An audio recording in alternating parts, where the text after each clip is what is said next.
নমস্কার বন্ধুরা, মিতার রোজকার রান্নায় আপনাদেরকে স্বাগত।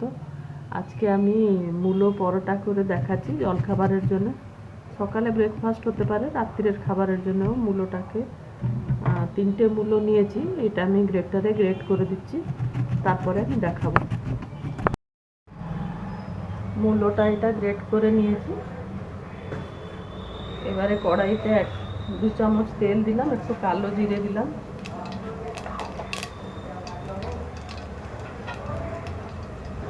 এটা গ্রেটারে আদা একটু গ্রেট করে দিলাম, এটা দিলাম।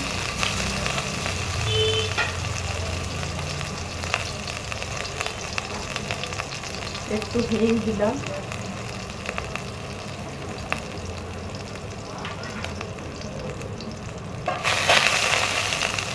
এবারে মূলোটাকে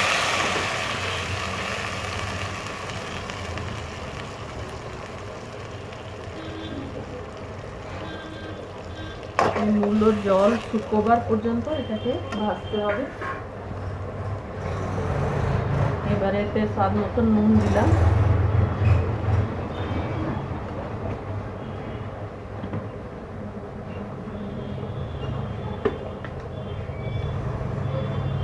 এক চামচ মতন হলুদ গুঁড়ো দিলাম,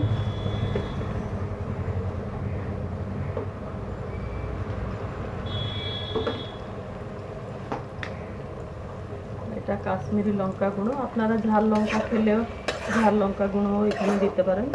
এই যে জলগুলো বেরোচ্ছে, এই মূলোর জলটাকে পুরো একে শুকনো শুকনো করে ভাজতে হবে, তারপরে আমি দেখাচ্ছি।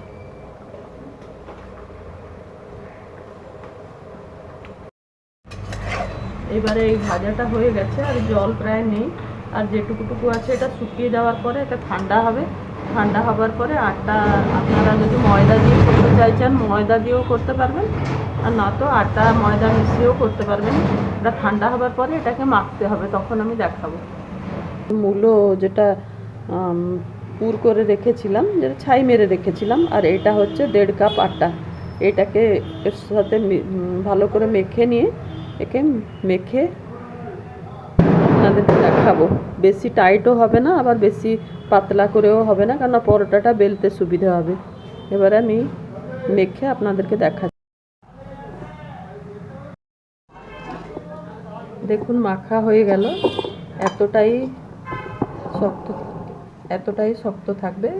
এটা 10 মিনিটের জন্য আমি রেস্টে রেখে দেবো।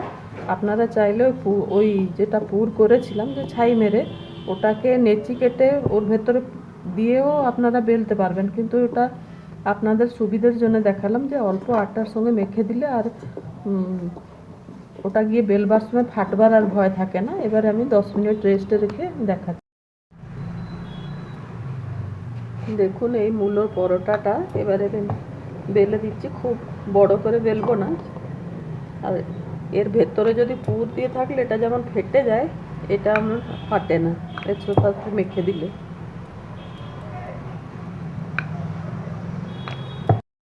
তাওয়া গরম হয়ে গেছে, এবারে পরোটাটা দিয়ে দিলাম।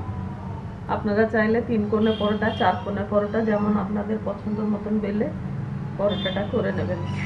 আর এটাতে তেলও দিতে পারেন, তেলেতেও করতে পারেন, আবার ঘিয়েতেও করতে পারেন।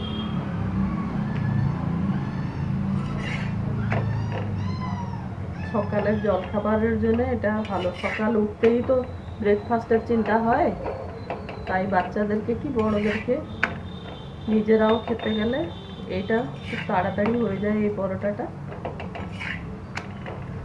আর একটাও দিয়ে দিচ্ছি এর ওপরে, দুটোকে একসাথে করে নিচ্ছি। এবারে করলে আমার মূলো পরোটাটা খাবার জন্য রেডি হয়ে গেল।